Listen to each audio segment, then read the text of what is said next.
Hey everyone, it's Paul, Dr. Nacho Goodman. I made it home from my dentisting office. Keep you sweating on the outside, crying on the inside. Huge tip for surviving as a dentist and especially a practice owner. I'm so excited for Dental Nacho's CE on TV. We have an amazing episode for you here tonight on one of my favorite topics. I was just doing one of these for one of my great patients today, implant overdentures with the awesome Dr. Dana Marzacco. And she'll be up in a few minutes with us. She's a friend of my awesome friend, Artie Volker. I might ask Artie to come up when Dana comes up. So I'm just going to promote him to panels, but you guys stay in the background for now. But before we get started, I always like to share awesome ideas from our sponsors. So I'd love to have Jason Kaiser join me from Kettenbach all the way. You're in Pittsburgh tonight, Jason, right? That's right. Yeah, work in the area here in Pittsburgh, Pennsylvania. We are broadcasting to Earth. Kettenbach is one of my favorite companies, favorite materials, awesome sponsor. Just orient people watching in, whether they're a dental student, an associate, a practice owner. What does Kettenbach do to help relieve stress for dentists, to help us cry less on the inside, to help us help our patients more? Sure. Well, first off, thanks for having me, Dr. Goodman. It's an honor to be with you and your family of the dental nachoers out there. So Kettenbach, German manufacturer of some really high quality, award-winning restorative materials. We focus on the restorative workflow from start to finish. I think that we can all agree that, maybe some of the younger dentists haven't had this experience yet, but not all products are created equal at the end of the day. And you got to find some in your bag that are consistent and leave you with some inspiring results. And I feel like across the board, we can go toe to toe with any other company out there in our clinical quality and consistency with our restorative workflow products. Yeah, I love what you guys do. One of my favorite products you guys make is Silginot. I mean, I don't say friends don't let friends use Alginate. I know everyone's into scanning. They want to scan the scanner while they're scanning the scanner. Just today, when I was doing the bite room for my implant overdenture, I had my assistant do a Silginot of the patient's existing denture because they like the shape of the teeth. It took 90 seconds. So even if you have 15 scanners in your office, I still think Silginot is an awesome product for you. Right. You were sharing this though. I know one of the not so great feelings in dentisting is when you go to take off your temporary crown and the core is inside of it. So I know you guys have a unique product, ChemCore. Tell us about that. I know you guys have a deal on it. People can text buying B-U-Y-N-G. It's a long day for me, B-U-Y-I-N-G to 215-543-6454. My team will put that in the chat. But what does ChemCore do? It's one of your signature products. Yeah, thanks. So that's got to be a tough moment when the assistant comes by and says, Doc, I pulled the core out when I took the temp off. Yeah. And you just added another 30 minutes to that procedure. You got to use the lab made crown that looks beautiful, ready to cement. Now you got to use that as a matrix. Well, we have a product now in the SemCore or ChemCore that is both a dual cure resin cement for final restorations across the board, no matter what type of material you're cementing. It's also FDA approved to be a core buildup. So literally fill in the area that's broken off, stack it up. It's very controllable. Fill the underside of the crown. Of course, we have to use the two primers involved with the kit, the restorative primer and the tooth primer. But that's going to prepare the tooth surface as well as the intaglio surface of the crown to go ahead and naturally retrofit that broken tooth or broken core buildup as you're getting ready to cement that final restoration. So it's going to save you some time and it's really going to come in handy. The other thing, of course, when you have very low mechanical retention, you're a little not sure if that's going to really hold up too long, especially the posterior molar section. This is a great product, super high bond strength. And really the best way to start with this product is to get the starter pack of SemCore, which is going to include the universal shade syringe, mixing tips, including the intraoral tips if you're going to use it as a core, and the two primers that I mentioned. And that's Dental Nacho's deal here, $99. You get that starter pack. Now you got a new tool on your shelf to avoid those tough moments when the assistant comes and gives you some bad news. I love that. I mean, I like versatile things like this Nacho hoodie. It's great for the gym and formal events. It's a very versatile thing.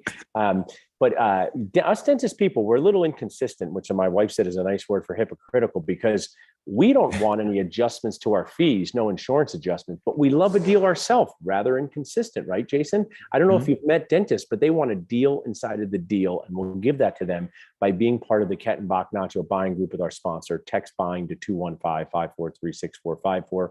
My team will also drop that into the chat. But Jason, you post great stuff online. I love the support you give us. If someone wants to just reach out to you and learn more about what you do, the area you cover, what it's like to be a rep, how could they do that? I think we got to go to Facebook. I mean, your tribe is heavily in Facebook. I've totally flipped my Facebook page from, personal whatever to my business, and my business is supporting the country. Of course I cover, Ohio, Western Pennsylvania, West Virginia, but I want to be a brand ambassador for Kettenbach. So if anybody has any questions, I will get them the answer or direct them in the right way. Jason Kaiser Kettenbach, JASON KISER. Kettenbach is what to search for in Facebook. Friend me, of course, like Kettenbach's page as well. We're putting out a lot of fresh content on social media, and you'll see what we're coming to the table with. I know historically some people may think of us as an impression material company, but we're certainly expanding our portfolio of options going forward, and we're here to stay to really make an impact going forward. Awesome. Well, thanks so much, Jason. You guys have been great supporters from the beginning. Love what you do. Love your energy. If you want to stick around and watch the awesome Dr. Dana, that's great. But please check out Kettenbach. Text buying to 215-543-6454. Enjoy your time out there. Thank you, Dr. Goodman. Awesome. Well, we have the C event coming up in a minute, but I have a special guest here. So I'd love if Dr. Dana and Dr. Artie could start their video. Christian, oh, there he is. He's got his swag on too. See, great for the gym and formal events. I want that hoodie. Paul, we're going to send it. You need a medium or the XL? Extra medium, please. Okay, well, put that in the chat. Christian will get that sent to you. This is really a special moment for me. It's a Tuesday. We're in our dentisting offices. I always say it's ups and downs today. I had a new patient come today, guys, who hadn't seen a dentist in 3 years, and I hope he's going to move forward. That made me feel good. Then when I was walking out of my office for a break, one of our patients of 30 years said, "I'm here for one of those CBCTs. I think this is a scam that you guys made up to charge me more money." And he was totally serious. So it's a roller coaster of emotions out there, Artie and Dana. So I'm so glad to have you guys here. Just share with me a little bit about your ABC story, your Always Be Connecting story. How do you two guys know each other? I'll do that because you're going to have Dana for the next hour. But one of my very first jobs I was ever at, I actually was working with Dr. Dana. She was a freshly minted prosthodontist, and she pretty much fixed a lot of my temporaries and fixed work. And she had the most beautiful provisionals I've ever seen. So I'm really excited to see what she's going to bring us today. I think everybody's going to really enjoy what Dr. Dana has to offer. I know her work; it's spectacular, and so I'm glad we are able to introduce her to the Dental Nacho family. Well, I appreciate. But I still want that hoodie. Yeah, we'll get you a hoodie. That's your connecting us with Dana fee. Dana, tell us about what was Artie like back in the day. He's so funny. He's so great. Such a great dentisting guy. Tell us about knowing him early on in his dentisting career. Ironically, that office that we worked in was in Glendale in Queens. And if you're not from this area, it's off of Parkway, and right across the street is the huge cemetery. I think it's not Cypress Hills. Whatever it is, it's a giant cemetery in Queens. And we used to have a joke saying, if you messed up on the patient or if you had a problem, you could just drop them off across the street. Yeah. Or if they didn't pay. Yeah, right. Drop them off across the street. That's like when I see a police officer, I tell my children have to be good, or the police officers are going to come over, and take their phone away. So, anything. Well, I think, early in our career, whether you were a dentist in the 80s, 90s, 2000s, it's such a time where you're just trying to figure things out, figure out who you are. So when you can have friends like that stay your friends for decades, that's awesome. So this was what, 2006, I'd say. Oh yeah. Been a while. Yeah. We're all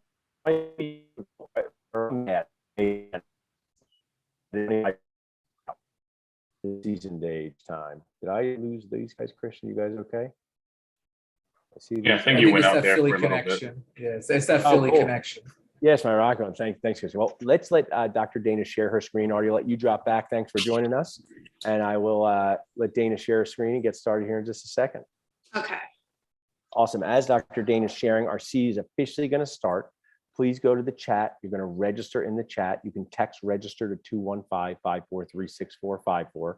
So please do that for the registration link. At the end of the show, there is going to be a code that you insert to get free live CE on TV. If you're watching on demand, there may be a quiz or it may just be great content. But if you're here with us with so many people in Zoom watching, I know some awesome Dr. Dana's dental students are here.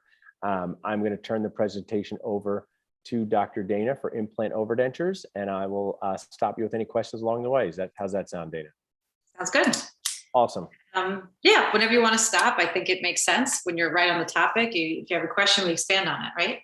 Perfect. Yep. Well, thanks so much for being here. We're going to learn a lot. I'm excited to watch in, and I'm going to let you take over Dental Nacho C on TV. Okay.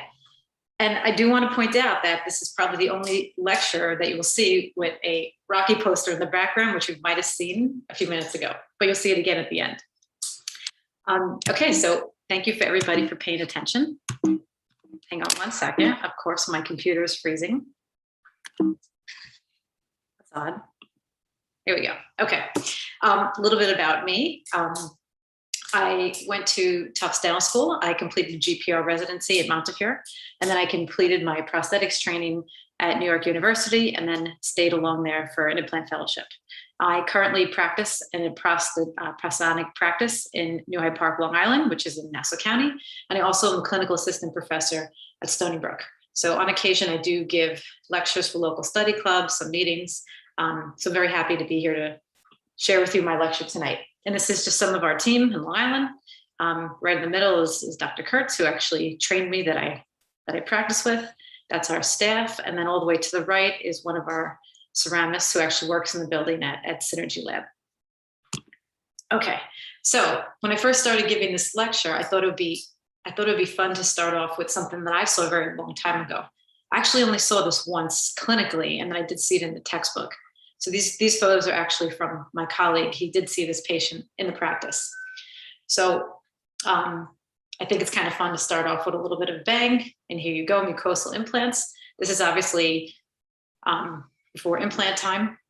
And just an example of a different type of overdenture. Along the lecture, I'll show you some different attachments, but I thought it was kind of interesting to point this out. This is something, from the past that maybe you'll see in your career, maybe once, maybe twice, that's it. So it's interesting, the way this is designed is obviously there's some sort of palatal tuberosity type incision on the maxillary arch. The denture is inserted with the attachments and it's allowed to heal and keratinize around it.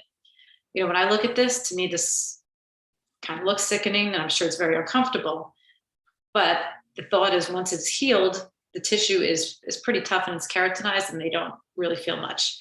So, I can't really digest this today, but, this is out there.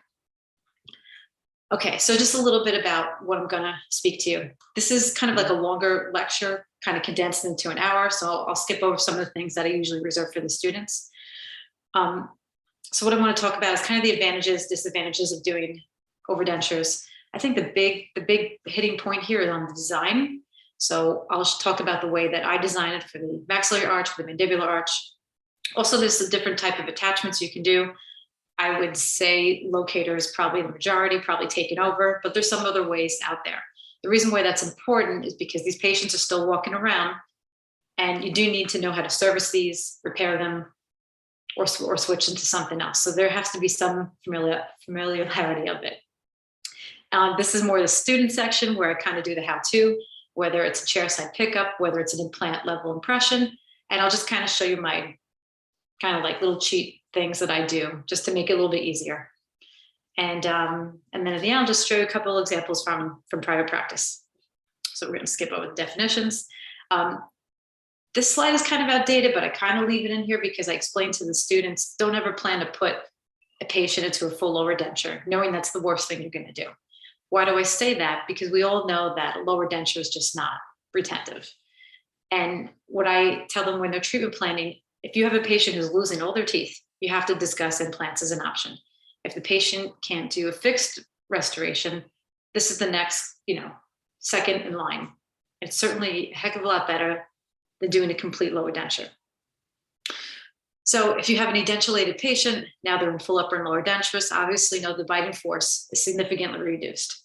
you'll hear these patients, I can't chew, for me, the big thing I hear is I can't eat salad, I can't bite salad, because they just can't engage, and they can't get, I guess, the chewing efficiency that they're looking for, that they're used to from their own teeth. So adding implants, you're certainly going to increase that chewing efficiency. And also the big thing is nutrition. If you can't eat, you have an issue with nutrition. So what are some advantages? Some of this is common sense, but I like to review it because this is in my discussion when I'm talking to the patient. Why do I need to do implants? The main thing is you have a person who's edentulous. They're edentulated, and they stay like that for a couple decades. Over time, they become atrophic. So we all know in some way that placing an implant, you're going to help to retain some of that bone. As I said before, it's going to improve the chewing efficiency. The big thing is stability and retention. That's the number one. To some extent, a flange on a maxillary denture is going to maintain facial aesthetics. And we know that from our complete dentures. So, that's common sense. The reason why I have improved speech, if you have a denture that's retained by implants, you're going to be able to phonate a heck of a lot better than if you have a denture that's reliant on gravity to stay in place. I write better hygiene maintenance because I think it may make them a little bit more aware. These patients still have to clean their attachments in their mouth. A lot of them don't know that, but at the end, we can kind of touch on the hygiene protocol for these patients. I don't actually have a slide on it, but we could talk about it in discussion. Are there any disadvantages? From the dentist point of view, I don't feel that there are any disadvantages. So this is, patient point of view, because obviously that's going to come up with conversations. Do you have to have surgery? Yes. But guess what? It's one day. We all know that most of these implant patients are back at work very soon. Obviously there's, a cost. Obviously there's time for healing. But the big thing from our end is you have to make sure you have restorative space. For totally edentulous patients is not really an issue, but if you have patients who have teeth in one arch already, you want to make sure you have space. And that's where the locator attachments are very nice. So just a little bit, just to distinguish between the two, implant retained and tissue supported versus like a tissue, I don't want to say tissue retained, but if you look at the top slide, this patient has 2 implants with a bar. So this prosthesis is going to sit on the Hader clips, which is those little yellow clips you see. This is going to be implant retained, tissue supported. Tissue supported because you have a bilateral posterior extension with no implant support. So implant retained, tissue supported. If you look at the lower photo, you have a much larger bar on 4 implants. So something like this is going to be implant retained, implant supported. It doesn't necessarily have to be a bar. You can do this with 4 locators. This is also implant retained, implant supported. When you have 4 locators on the lower, you're going to see much more stability, and it's going to be less tissue support, less reliant on the buoyancy of the tissue.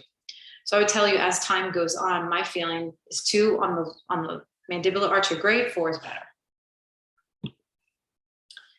So let's talk about design. As I just alluded to, the big thing is the number. A mandibular arch, 2 is good, 4 is better. On a maxillary arch, I've seen people do restorations on 2. For me, you're just basically doing a bilateral distal extension and reverse on the upper arch. I think that you're gonna put a big fulcrum in there. You're gonna torque those implants. So as far as a maxillary goes, you really want to have a minimum of 4. But what's important about those 4, you want to have a good anterior posterior distribution. That's going to reduce your rocking, make it more stable, especially when the patient's in function. I already mentioned interarch distance a little bit earlier, and I'll show you a slide when it comes to vertical space for the attachment and the different requirements for each of the attachments. I still have angulation of implants in here, but I will say as time goes on, more of these implant surgeries are guided, or they're using a surgical guide, or they're using a denture as something to place the implants. So I'm not seeing as many wildly angled, and I call it that, wildly angled implants or overly angled implants as much.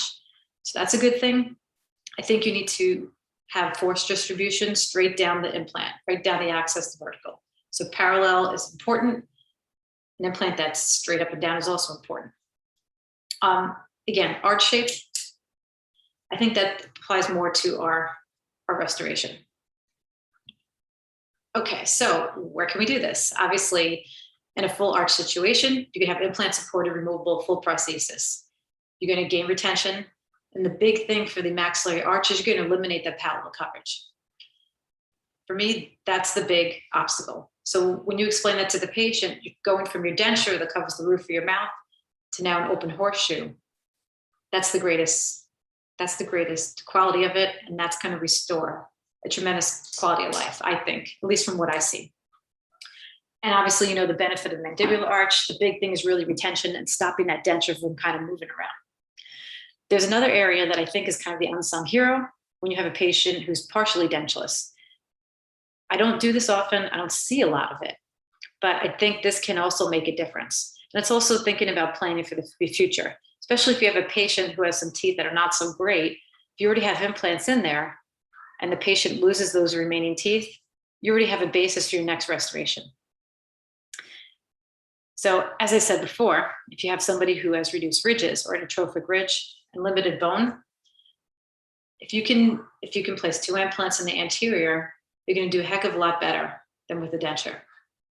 A patient who has a limited vestibule, now you have nothing, you have no like secondary base for your denture. So using the implants, you're going to take off that need to be reliant on the buccal shelf, reliant on the mandibular posterior vestibules. So here's another area where this is great. A xerostomic patient. If you've ever had a truly xerostomic patient where your glove sticks to the inside of their lip, the glove will stick to their mucosa if you touch it. These poor patients are really miserable. They're really suffering. So can you imagine giving them a full denture, whether it's upper or lower? That's going to stick to them. It's going to be uncomfortable. So using the implant, you're going to kind of get this off the tissue as reliant again. So you might not have saliva, but at least you're going to be sitting on implants. As far as the maxillary prosthesis goes, a palataless maxillary prosthesis is going to be very good for a patient who has a severe gag reflex. And I also think that when you have teeth that stay in or attached, if you want to call it that, there's a psychological component for people. And that's a big thing, whether especially if there's somebody who's relying on fixing it. Now they don't need this fixing it, not carrying it around anymore. So I write in here limited finances. That's in comparison to a fixed prosthesis. If they can't afford to do all these implants, they can't afford to do big fixed, teeth that stay in, this is a great thing to do. And what's nice about this is you can make an overdenture and you can convert it to fixed later. I actually have one in my practice now. She's been in a bar overdenture 15 years. She came back, now she wants to do fixed. So I like this website here. It's Zest Anchors. They actually changed the name. I want to say it's called Zest Attachments now. But what's nice is you can select the implant, you can select the diameter, and it'll show you the corresponding part. Like if you want a locator for a, Astra, 3.0, you can just put that in there and it shows you the part with the number. This way you're not searching through the individual company catalog. So I like it. Once we get into this, I think the big thing you got to hit home to the patient is you have to distinguish that this is not fixed. Just because you're getting implants, they all have it in their head that they're getting teeth that are like concrete. So this is not rigid. This will stay in. You can take it out, but you also have to clean it. And at the end of the night, it's going to come out. So that's an important thing. So let's go over a couple of attachments here. I would say the most widely used attachment is the locator. I think kind of the previous widely used attachment was the ball. Disadvantage of the ball is that head will wear out. And you'll see it wear out. But the decent thing is it's sort of easy to replace. You can just unscrew it and get a new attachment with a housing over it. Lower left here, the ERA attachments, they differ a little bit because they can have a notch, they can have one flat side, and the ERAs tend to be smaller in diameter than the locator. So I think these are good for like accessory parts or maxillofacial cases, not so much straight attachments on implant overdentures. So if you look on the lower right, this is a case I'm going to show you later. Those 2 posterior black circles, those are ERA attachments behind a bar, and the 2 anterior attachments are hated clips behind the bar. So as I spoke about earlier, we have the partial implant overdenture. And if you look at this patient here, I work for a dentist, and Dr. Vocal will know who I'm talking about. if this person saw that, they would prep those teeth from 6 to 15 and just put one giant roundhouse. Granted, this was 20 years ago, but that was the standard. This was back in the 80s, before my time. But instead of making one giant fixed prosthesis, now we can add in implants and we can make a partial that clips on there. And the nice thing is that it's going to eliminate those buccal clasps. So now you're not going to have a buccal clasp on 6, 11, or even like an Acres on a 14. So that's what's kind of nice about it. And then again, if this patient ever needed to convert or upgrade, they can always add an additional implant and put a fixed prosthesis in there. So these pictures are actually from some NYU faculty who trained me. So a little credit to them. So again, as I alluded to, it's a nice solution. It's a nice service. If anything, and I tell this to my students, if you guys are listening, you've heard me say this, out of all the procedures we do, this is the nicest thing you can do for somebody. And I really believe it. Just another example. We all have these patients in our practice. They lost all their teeth, all their mandibular posterior teeth. We have a couple lower anteriors. So, what's the plan? Are you going to put this person in a CD? Probably not yet. You have 2 implant locators on either side, and you can make a partial without a clasp that's going to torque or rotate on your canine and the lateral. If you look at that lateral is already rotated. You have a giant undercut there. Can you imagine trying to fit acrylic in there or fit a clasper on that tooth? It's going to be a pain in the butt. The canine, you're probably okay, but now you make something that's a little bit more aesthetic for this person. And if they ever were to lose these mandibular anterior teeth, you have 2 implants there already, you can easily convert this to a lower full arch denture. Lower complete denture. And I was going to ask Dr. Daniels, a question which is very self-interested because we have a patient like this now in our practice with this specific type of prosthesis.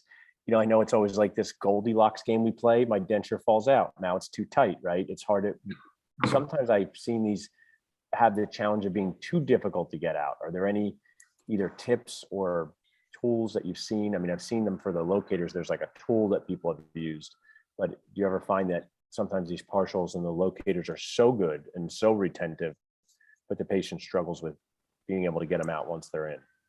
For the partial or the complete, or both? More the partial. I mean, it could be both for sure. Yeah. But sometimes it seems like the partial one can be so fantastic with retention that the patients struggle to get them out. Do you just change the type of retention inside the locator, or what are some of your tips?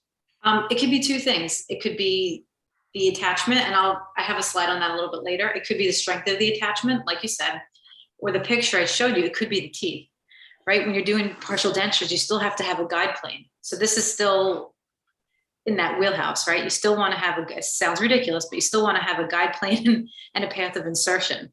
There's no clasp, and now you have the locator, but you still have to be able to get past that tooth. So if you look back at, wrong way. I'm going backwards here. My mouse is not working, so hang on 1 second. There we go. Perfect. So you see that lateral? That's a problem. Yeah. So you have to either naloplasty that lateral, or you just have to leave enough, I don't want to say open space, but basically open space so you can bypass over it. So awesome. One of those 2 things. Thanks for answering. I want to share something because I never miss a chance to poke at my awesome friend Artie.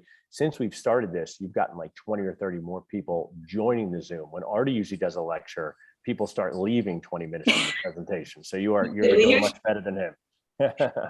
I'm just joking, Artie, but you're getting more people joining us. You're doing awesome. I'll let you go back to what you're doing. That's okay. That's really funny. I'm going to remember that. I'm going to remind him of that every time. So let's look at this patient, right? The unilateral nightmare. We all have this. This person doesn't want implants for whatever reason. They're walking around like this. I can't chew, all these problems. So now you have a unilateral partial. And we all know that this thing wobbles. So just by adding the locator, you're just going to add some stability. When you look at it, does it seem silly? Yes. But when you see it in person, it's much more practical than it actually looks. So this is another wonderful thing to do. So just one component about the overdentures, and this kind of goes back to the design. When I teach this, the students always say, do I have to add a frame? So-and-so says I do, so-and-so says I don't. So just 2 examples here, and they're not overdentures, but just so you can see the point of the metal. Look, I all know we all like zirconia. We all like Emax. I do tremendous amount of that too. But when it comes to this, you still need some strength. You still need rigidity. Where are you going to get that? You're going to get that with frame, with a metal framework. So if you look on the upper left, you'll see there, you can see the frame through the mandibular denture. The reason why I like this, if you have somebody who's very atrophic, right, you're replacing a lot of hard and soft tissue. The way I like to call it is a lot of pink. So if you look at the denture, it's a lot of pink. You know you're replacing a lot of volume. You need that frame in there to keep this from fracturing, because that's the number one problem with these. They fracture right over the locator. And if you look on if you look on that upper left, in the posterior section, you'll see there's two little metal squares showing through. Those are the tissue stops. So that's what's going to help to stabilize it. The bottom yellow cast, that is a rotational partial. I know we're not talking about that, but just so you kind of get an idea of how this stabilizes it. So this rotates into place, and this is a patient who's decoronated, who couldn't have any extractions because he had, some cardiac issues. So I have two teeth with a rotational path, and I have big loops in there, which helps to retain, I think that helps to retain large amounts of acrylic better than meshwork or small framework. So that's why that's so big. I just kind of wanted you to see how that looks. And believe it or not, this thing actually stayed in on this guy. And this is flangeless. I don't know how it stays in, but it stays in with those guide planes, just like what I was talking about on the previous slide. And the upper right, again, you can't really see it in the image, but this patient had absolutely no palatal vault, totally shallow, totally flat, and was breaking the denture over and over. So what they teach us in dental school, when you're breaking the denture in the midline, because you have the shallow palate and you have to put a frame in there. So you can see the palate is just a sheet of metal that loops around it to retain. And listen, there's definitely, some logic to this. This woman fell down a week before Christmas, came in, called on the phone. Oh my God, I broke my denture. I lost it. I said, I can't make this again. This was too tough. And she broke a tooth. So let me tell you, that metal in there is what saved me. If I didn't have it in there, she would have smashed this denture in half. So luckily, it was just the easy tooth repair. So there still is a need for metal. And I like to use it with my overdentures. Okay, so let's talk about how we doing on time. Okay, so let's talk about some tools. This is the locator tool. It comes in three sections. You can use this to insert the nylon, remove it, and also insert your abutment.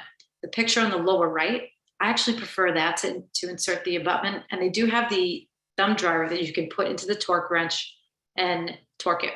This says Straumann, but we all have these torque wrenches. They're all kind of compatible. The main thing here is the locator abutments get torqued to 20 Newton centimeters. You've probably also seen this product shopped around.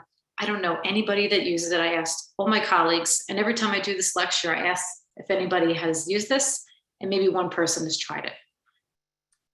I used it today on a patient. I regret using it. I used it 3 years ago because someone convinced me that I needed this extended retention, and all it's done for me is caused me headaches with trying to replace them because I don't have those parts all the time. So my insight, I do love locators, but the RTX system might be a solution without a real problem from my perspective. That's what at least one person says every time I give this lecture. So there you go. Okay, so these are really the two techniques. I don't really want to go too much on this. I just kind of want to touch on this real quick. So on the left side of the screen, there's the impression technique where you're going to put the housing right on the locator and pick it up. And then obviously the chair side technique where you finish your entire prosthesis and you're going to pick it up chair side. So the big thing here is really the attachments. As you alluded to, Paul, there's the extended range. Luckily, I'm finding over time I need these less and less because these are a nightmare. They're a headache. And I find that they wear very fast. And the biggest problem is even with the extended range, patients struggle to insert and remove this. It becomes the best word I can use is aggressive, very abrasive when they remove the denture. And then it makes you wonder, is this bad for my implant? Someone's taking this out a couple times a day over X amount of years. So on your left, there's a locator, blue, pink, and clear. And then the lower is a different size abutments, right? So there's your black housing attachment used for processing. There's your white blockout ring, and then the 3 right there. So I guess the big question is, when do I change? Which ones do I use? In here, it says case-by-case basis, and I'm finding over time, that's just how it is. You have to base it on how many you have, where they are, and basically your patient. You know, if I have a tiny, frail, 85-year-old woman, I'm not going to put these clear, heavy elements in. She's never going to be able to get this out. So I'd probably start with the blue. As you add more implants, you're going to back off on the housing. What do I mean? If you have 4 or 5 maxillary implants, if you try and put all clear elements on these, you're not going to be able to get it out standing in front of the patient. So my suggestion is you kind of start light, and sometimes it's a little bit of a game, meaning you start light and you increase as you find that you need it. So I just want to kind of glaze over the main points here. So when you're selecting the abutment, if you're selecting the abutment yourself rather than having the lab do it, you're really going to measure, you're going to remove your healing abutment and you're going to measure with a perioprobe. So what you're looking at is the reading from the platform of the implant to the crest. We all know that the crest can vary, right? It's not necessarily the same exact height all the way around. My advice is to kind of take an average. You don't want to be too low, because if your attachment locator abutment is below the tissue, you're going to squeeze and compress that tissue every time that patient puts the denture in. So if you're putting the locator in, oh, doc, it hurts, check your abutment. You might be too low. On the other hand, if you're too high, you're introducing now kind of a vertical, like a vertical cantilever here. You don't want it to be too high, because then the denture will wobble around on it. So if you look at this picture here, there's a little cuff on the top, 1.5 millimeter cuff. That cuff should be supragingival. The rest of that collar should be subgingival. So it'd be nice if they had like a try-in kit where you can do this, but unfortunately they don't. So, you know, once you select your abutment, you use your blockout ring. I think it's important that you relieve the intaglio surface. Again, this is the intraoral chairside technique. So this is how you do this normally, fine. If something's loose and you have to replace it, you have to do this intraorally. So the big thing is you want to make sure you relieve enough space. And you can't see it in this photo, but I like to put vent holes in the denture. And again, these are some very old pictures. So I know I was kind of honing in on the framework, and you can see here, there's no framework. You know, this was very early on. So as time goes on, I definitely have different techniques and troubleshooting things that I've kind of come across. So in order to make sure this thing is relieved, you can use Fit Checker, which is expensive. You can use a light body PVS material, which is great. Some people like occlude, but I find occlude is very messy and it's just not readable. So when you're picking these up, if you're doing 2, I think it's best if you do the 2 of them together. This way your occlusion is correct. Sorry if you hear my son in the background. So let's talk about the pickup technique. Biggest thing is once you seat this, you're going to have the patient close gently. It says walk away, because that's something I didn't do early on. The best thing to do is put a timer on and do something else. You want this acrylic to set completely. That's why you made the vent holes, so the excess can come out the back. Once you take this out, you can take out the flash, you can switch out your housing to whatever you feel is appropriate, and then put your retentive element in here. And you can see in this picture, the tool is being used to remove it and insert. Another little cheat way, if you can't remove it, a scaler works very nice for this. Okay, so again, these are, what's nice about these photos is these are from when I was a resident. So this basically shows everything to not do, which is what I like, and this is why I use them. So in this case, you know, the biggest issue is these 2 implants are too close together. So now I have a giant cantilever and a giant fulcrum line, right? I have no AP spread. Basically, my AP spread is 0. So you can imagine what happens now. So you take off your healing abutments. In this case, look at the tissue. There's no tissue cuff, right? These should be 0 locator. But instead, we're residents. We don't know what's going on. We have these giant locator abutments in. So obviously now I have pretty big fulcrum. I'm introducing the cantilever that I didn't have before. So you can imagine this denture is flopping anterior, posterior on this patient. And there's the tool on the bottom that I don't like. As I said, I prefer the thumb driver because I just have more control and I could torque it properly. So here's another mess. Not enough relief. So what happens? the resin, which I also don't use anymore, gets stuck in the denture. You can see there's the PIP, and then the housing gets stuck. So not enough is relieved. So if something could go wrong, you just saw it in the last 2 slides. Those are the things that can go wrong. So once you take everything out, you can remove the flash and select the housing, insert the housing. It's important to make sure there's no flash around this because this will irritate the tissue. You'll have red swollen tissue and the patient will be have discomfort. I know we're taught not to polish the inside of the denture, but this is like one area where you really should make sure it's smooth and not have any particles or any flash. So as I said, just a couple important pointers here. Space between the processing cap and the denture.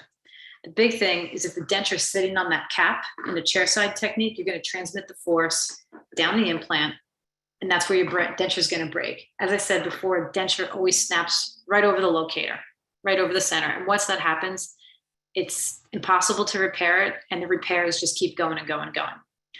So if you use a frame and you have enough space, you shouldn't have that problem. And the other thing is once this is actually setting in the mouth, you want to make sure the patient is in the proper occlusal relationship. So you want to do all your occlusal adjustments, check protrusion, check excursion, all of that before you pick up your locators. So that sets up for the locators being in the right spot and picked up and cured in also the right spot. So if you kind of miss something, that's the problem with this, it all snowballs. And as I said before, just close lightly. They don't have to bite down hard because then you're going to compress everything again. I personally like to use pink denture repair acrylic, something even with the fibers in it. I just feel that sets fast. I like the Bosworth, that sets pretty fast. I used to use resin when I was a resident because they had us do that. But the problem is sometimes the red can show through, the patient doesn't like it. It sets fast, but it also can be brittle. So you want to stick to a denture repair because that's what it's really designed for. So let me show you the other way. This is the way that I prefer things now. So I'm going to pick up these housings right in the mouth. And basically I'm going to go through my denture steps. So once I have a model, I'm going to treat this like it's a regular denture. So I have a custom tray. And yes, I still do custom trays with green stick, compound. That probably makes everybody sick to remember that, but I still do it because I like it. I'm making my final impression.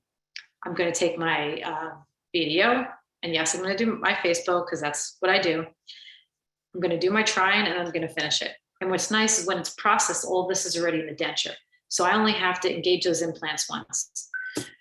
So when I have my cast, as you can see here, the analogs are in the cast. And if you saw Dr. Paul's video earlier today, he had a cast with the analogs in it. So I saw that, I like it. Good move. So now you have your cast with the analogs. This is another example of, one of my clinical nightmares from a couple of years ago. And I know we're really talking about overdentures here, but just a little bit about treatment planning. It's important for the restorative dentist to be hands-on right from the beginning. Otherwise you end up with stuff like this. And then the next case.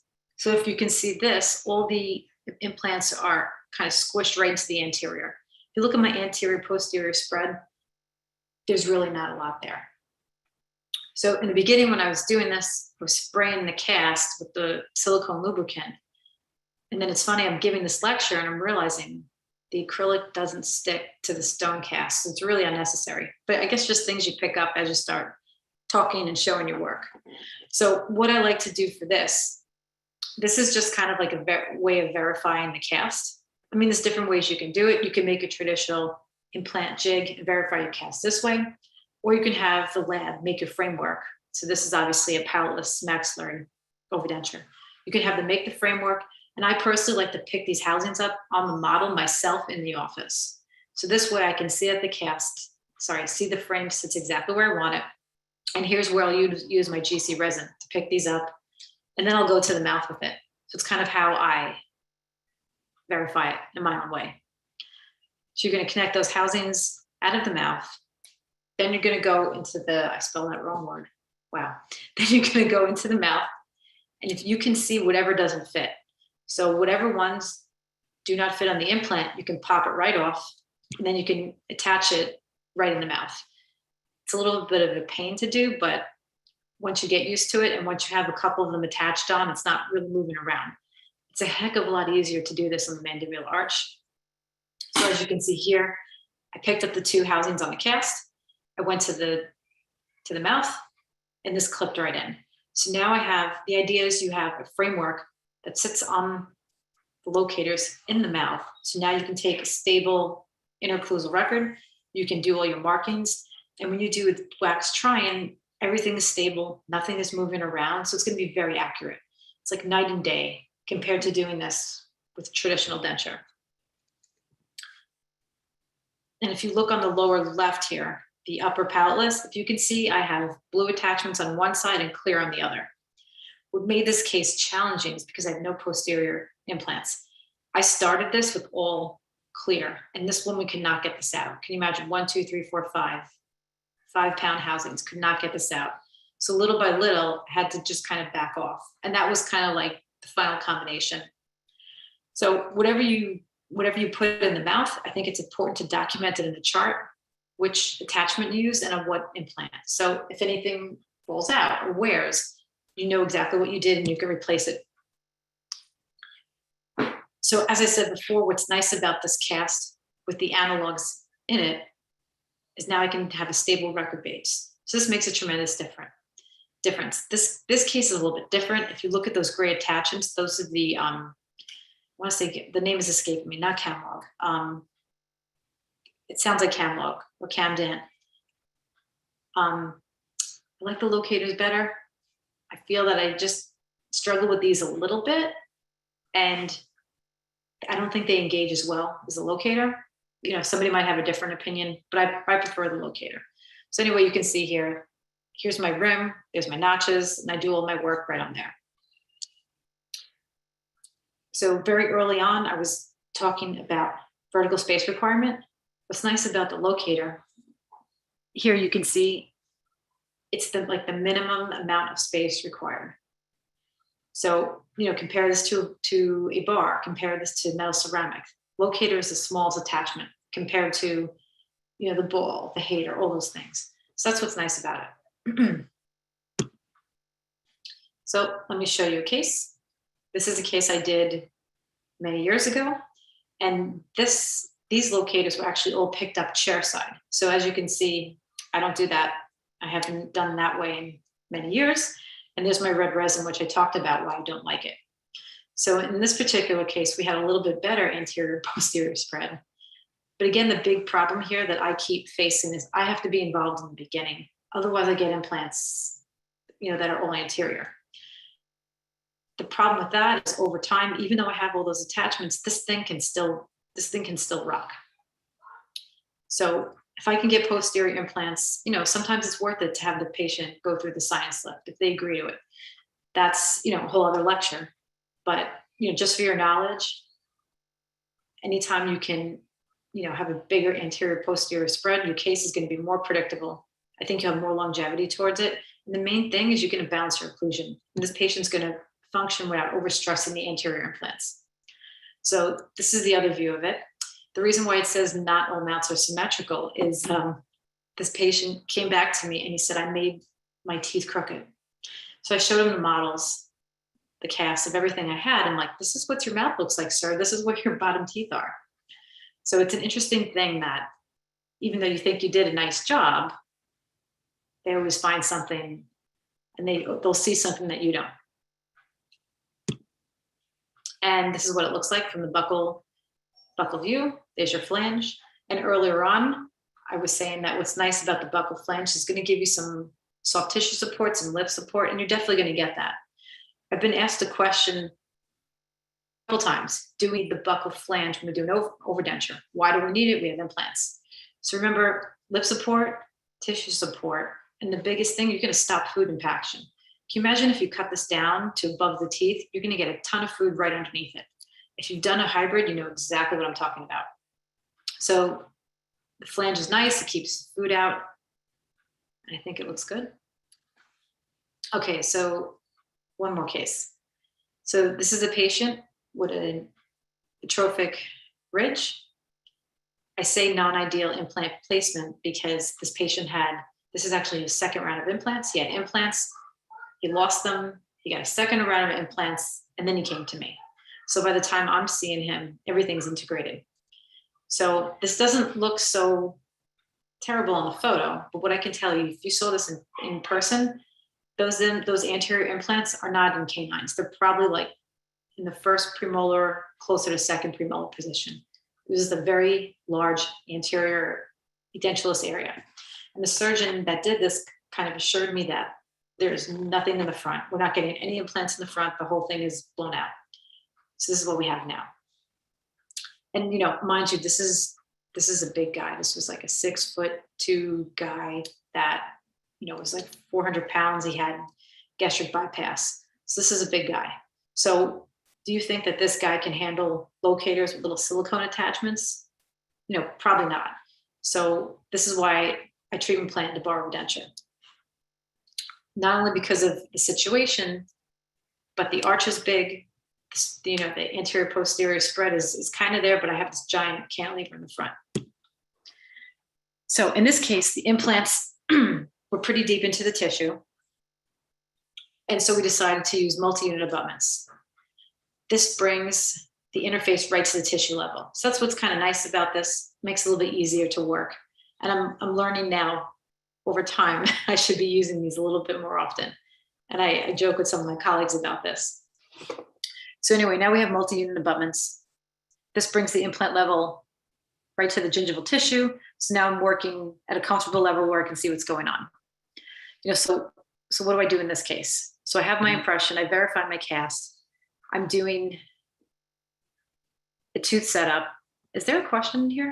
Or do you want to come back to that, Paul?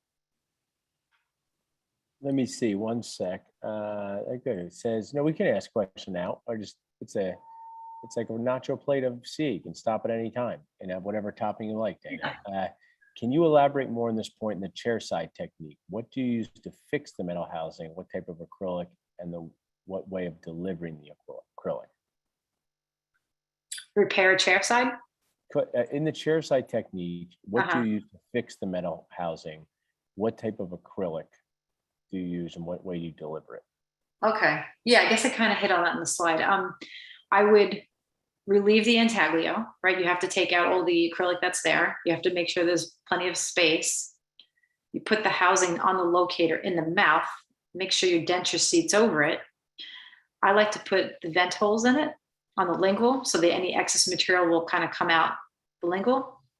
And as far as acrylic, as I said, I like the kind of the hard denture repair acrylic. Any of the pink fibered. I like Bosworth. My feeling is the jet sets a little slow, the jet lang. Any hard repair acrylic. And then you'll put that right into the mouth. I'll paint it on the housing. I'll put a little bit into the spot on the intaglio surface, seat it in the mouth and let it cure. So hopefully I answered that for you.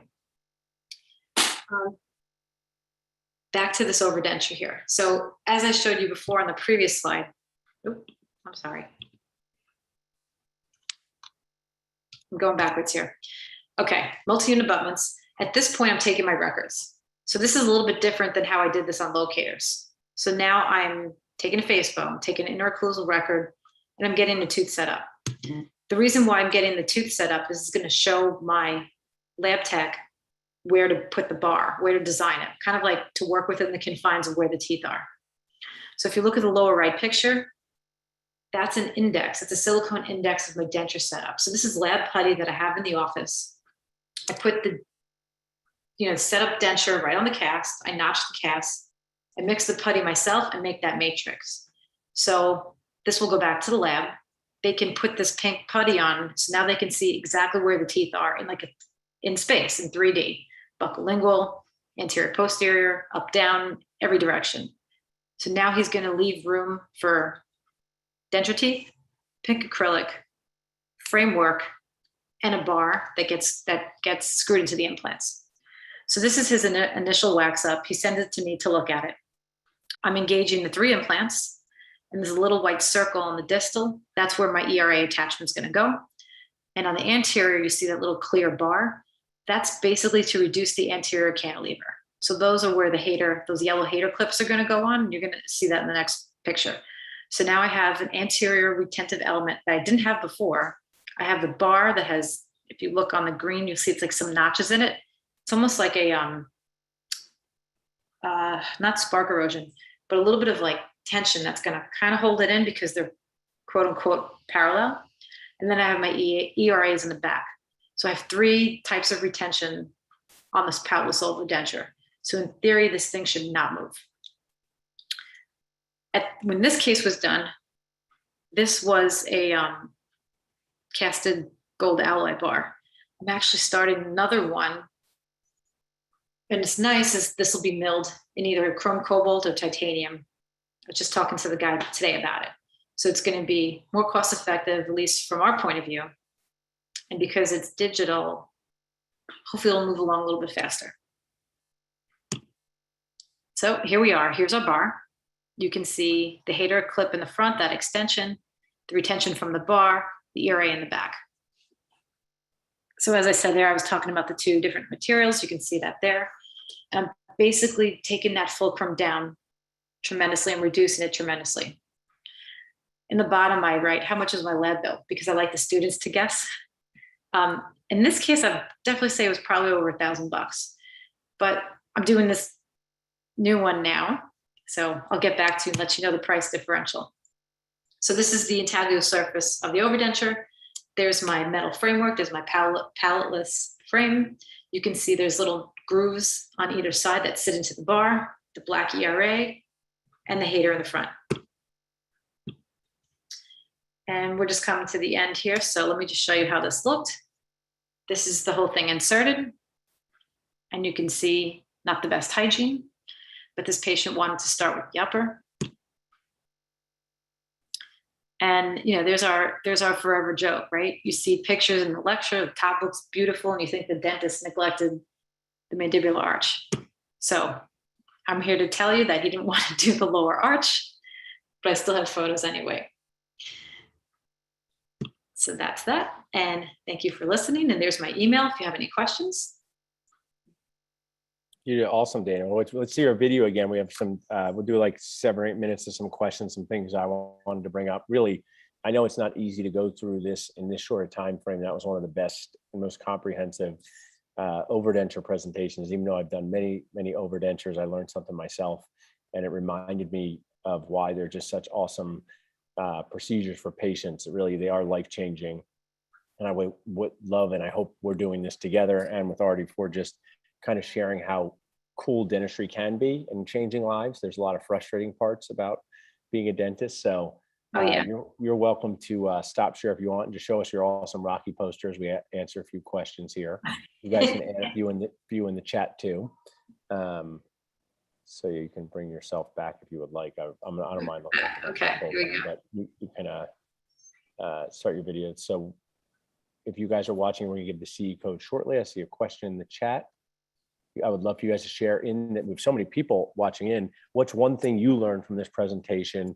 Drop it in the chat. It really helps me make CE in the future better. Also helps Dr. Dana know what hit home for you. So what's one thing that you're going to take home and use tomorrow, whether it's a clinical tip, practice management tip, mindset tip, treatment planning tip.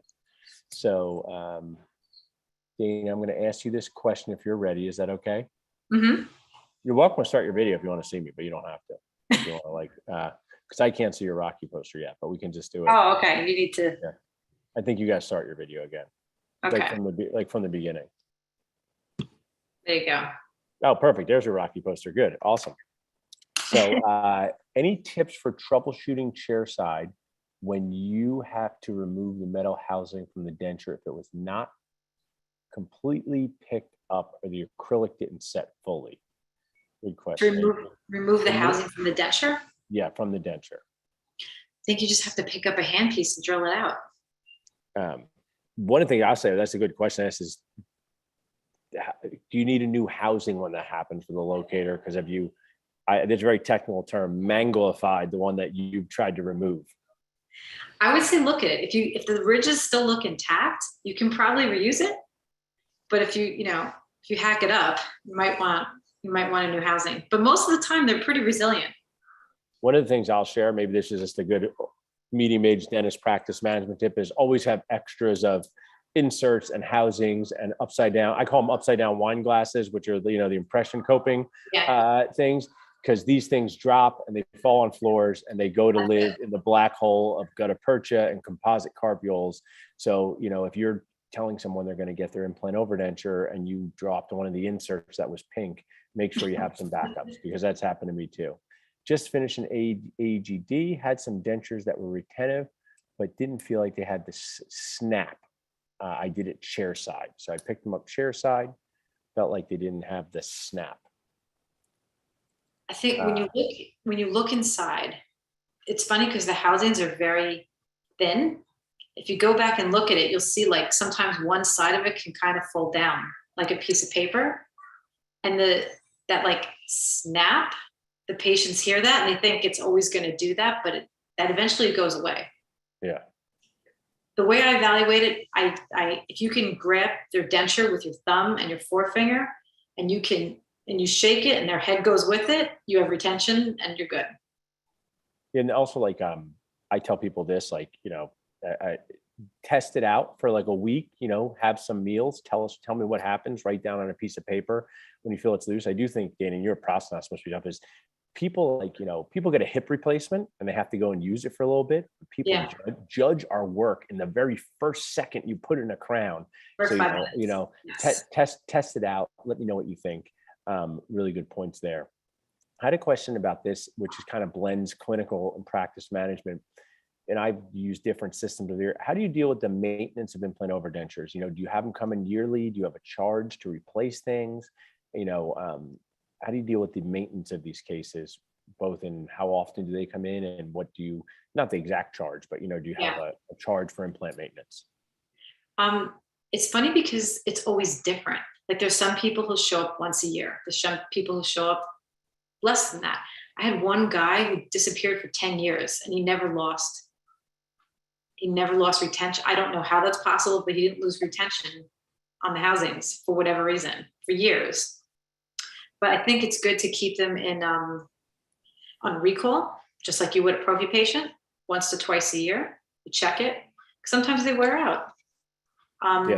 As far as the charge, I think the problem is if you deal with insurance, I don't know if there's it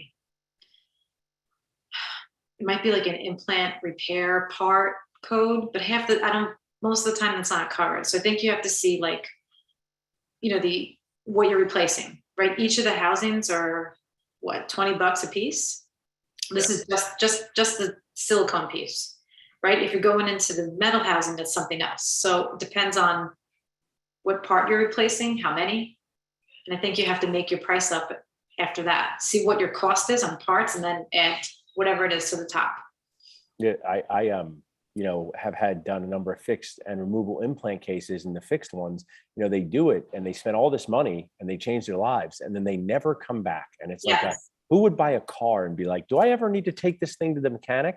And I actually send letters, implant maintenance letters, and I save them in the chart. Oh, that's nice. I have one coming back, 6 years later with an enormous problem, and basically 2 or 3 implants need to be removed. And I kind of kindly annoy her. I say, hey, I sent you these letters. You didn't like me anymore, right? And I think patients have unrealistic expectations sometimes about when they don't have teeth anymore, about maintenance and whether it's coming in for their, oral cancer screenings, for other things to check. It's important for us to remind them of that, because I've dealt with patients who said, I never knew I was supposed to come back. And I said, that was 7 years ago we did this. What else have you been using for 7 years without maintenance? So I want to pause this point. I want to keep you for a minute or two more, but it concludes our awesome CE.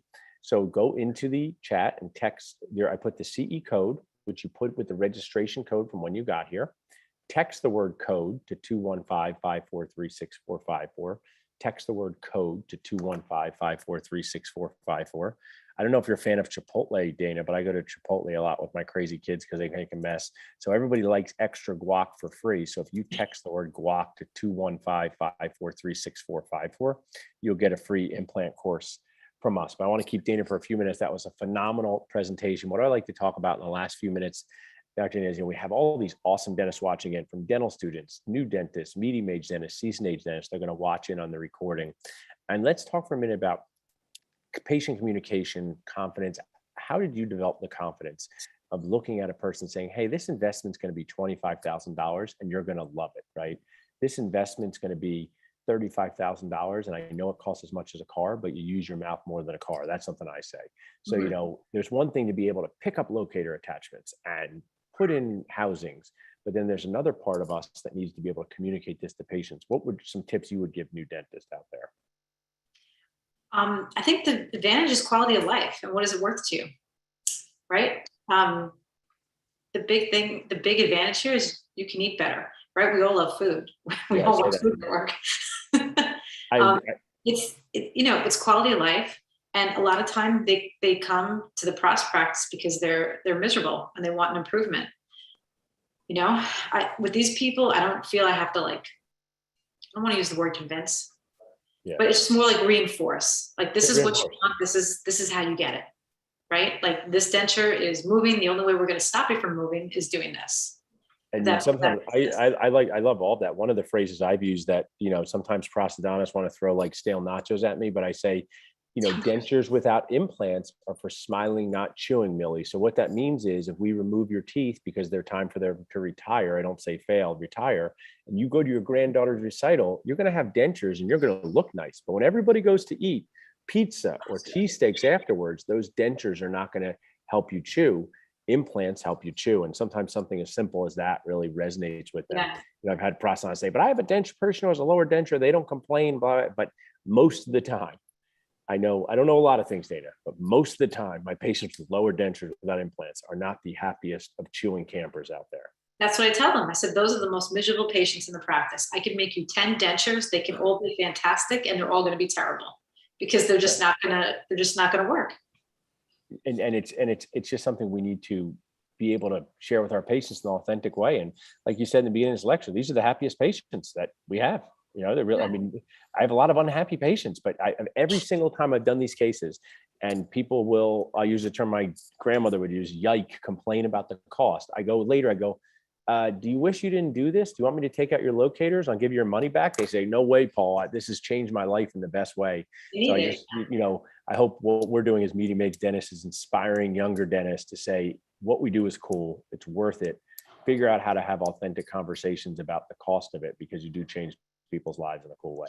Listen, it's no different than if you can't walk and you need knee replacement. If you like to dance, you can't dance without the new knee. Yeah, eating, we do it three times a day. I have a good tip for you, maybe as we leave here. You know, we're all bad people, dentists. I'll tell you why. Because when your hygienist says to you, "Oh, hey, Dr. Dana, can you check this patient? There's a cavity under this crown." Your first thought isn't, "Oh darn," or "I'm so upset for the patient." Your first thought is, "Did I do it right? Is it my crown or some other dentist's terrible crown?" Right? Because we have self-interest. And I say, don't look at it with negativity. Say, if it's something lasts 8 years, that's 1,000 meals a year. That's 8,000 meals. You know, so I reframe it in that. But it kind of remembers if people are eating 3 times a day, and you've seen it, I've seen it. People who can't eat, they're miserable. So yeah, use that. Well, Dana, awesome. Is there anything else we can find you, anywhere we can find you? Do you like people to follow you on Instagram? If people want to reach out to you, say, hey, I want to be a prosthodontist, or I want to, you know, learn about what you're learning about, how could people reach out to you to do that? Probably the email is the best thing. Cool. I'll drop that in the chat. What's the best email to use for you? First name, last name, DANAMARZOCCO@gmail.